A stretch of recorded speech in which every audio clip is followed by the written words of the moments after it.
आप सभी को हम सबका सुप्रभात। देखिए, आज क्या हुआ। आज जब हम सुबह सुबह उठे तो हमने देखा कि 4 बज रहे थे उस समय कि बारिश की बूंदों की आवाज़ आ रही है। हम बाहर निकले तो हमने देखा, अरे ये तो बारिश आ रही है। हमने सोचा फिर से हमें एक बारिश में ही कुछ बोलना पड़ेगा, या तो कविता लिखनी पड़ेगी या कहानी लिखनी पड़ेगी। फिर हमें याद आया कि जब कम से कम 10-15 साल पहले की बात है, जब बिटिया छोटी थी तो एक दो मेंढक निकल आया करते थे। तो बिटिया ये भी कहती थी कि मम्मी देखो बारिश आ रही है, और मम्मी देखो मेंढक भी निकले हुए हैं। तो तब हम उन बच्चे को, अपनी बिटिया को एक कविता सुनाया करते थे, जो हमने बचपन में पढ़ी थी कि अम्मा जरा देख तो ऊपर चले आ रहे हैं बादल, उमड़ रहे हैं घुमड़ रहे हैं, दिख रहा है जली जल। तो हमने कहा ये तो कहानी सबने पढ़ी हुई है, ये तो सबने देखी ही हुई होगी, तो क्यों ना हम थोड़ी सी अलग से एक कहानी लिखते हैं। और हमने फिर क्या करा, एक मम्मी को बनाया और एक बेटी को बनाया ड्राइंग शीट पर, उसमें कलर किया और हमने कहा आज इसके ऊपर कविता लिखेंगे। तो देखिए हमने ये क्या कविता लिखी है। चलिए,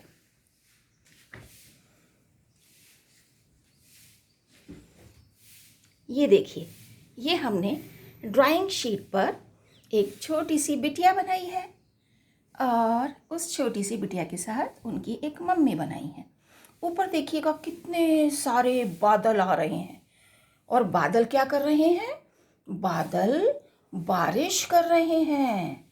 तो सीधी सी बात है, बारिश करेंगे तो क्या होगा, चारों तरफ पानी भर जाएगा।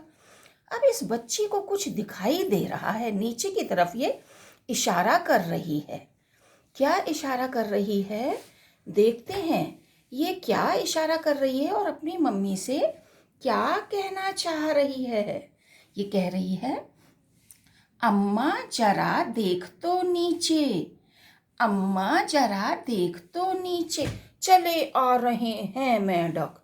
कितने सारे मेंढक हैं अम्मा, देखो इतने मेंढक तो मैंने कभी भी नहीं देखे। 1 2 3 4 5 6 7 8 9, ये तो बहुत सारे मेंढक हैं अम्मा। अम्मा जरा देख तो नीचे, चले आ रहे हैं मेंढक, फुदक रहे हैं, फुदक रहे हैं, मटक रहे हैं, दिख रहा है जल ही जल।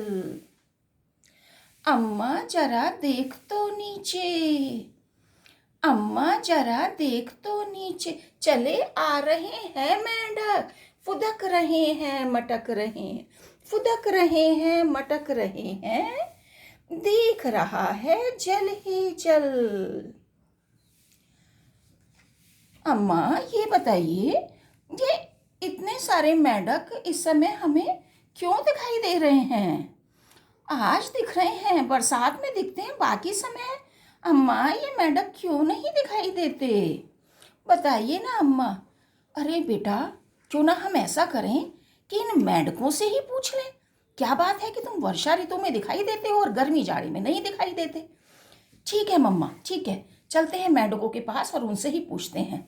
बताइए बताइए मेंढक भाई, आप ही बताइए कि आप लोग बरसात में तो दिखाई देते हैं और गर्मी में और जाड़े में नहीं दिखाई देते हैं, ऐसा क्यों है। ठीक है, बताते हैं। हम हैं छोटे मोटे मेंढक, हम हैं छोटे मोटे मेंढक, गर्मी जाड़ा सोते मेंढक। हम हैं छोटे मोटे मेंढक, हम हैं छोटे मोटे मेंढक, गर्मी जाड़ा सोते मेंढक। सुप्तावस्था में हम सारे, किसमें, सुप्तावस्था में।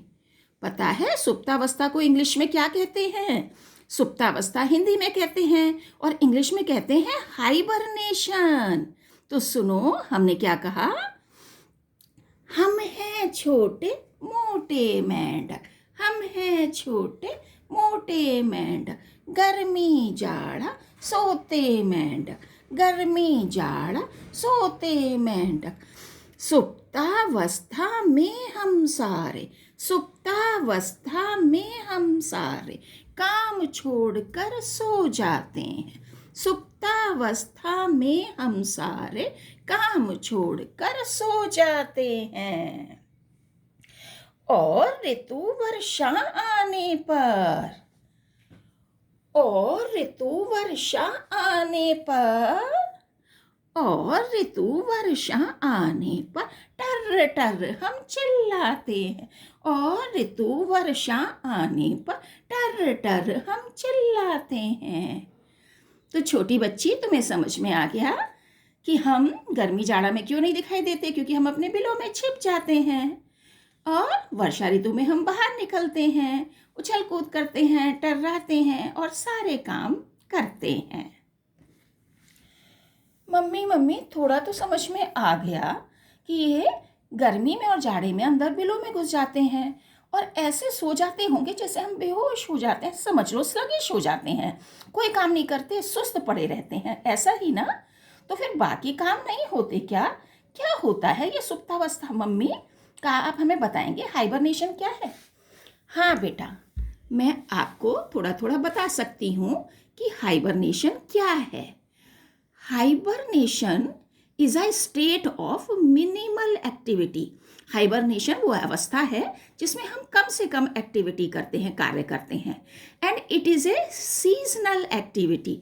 जैसे हमने बताया कि सीजनल एक्टिविटी मतलब केवल रेनी सीजन में ये एक्टिव होते हैं, लेकिन इसमें समर में और विंटर में ये सो जाते हैं, हाइबरनेट हो जाते हैं। तो इसीलिए मैंने कहा कि it is a seasonal activity.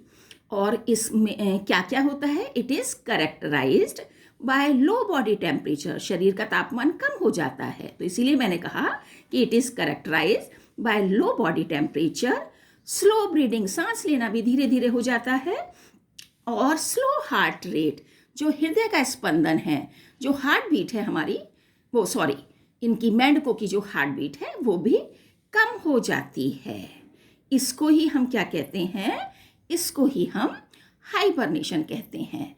और ये हाइबरनेशन मेंढक शो करते हैं। सुप्तावस्था होती है, इसीलिए ये गर्मी में और जाड़े में नहीं दिखाई देते, इनएक्टिव हो जाते हैं और जमीन के नीचे चले जाते हैं और वर्षा ऋतु में ज़्यादा आ जाते हैं।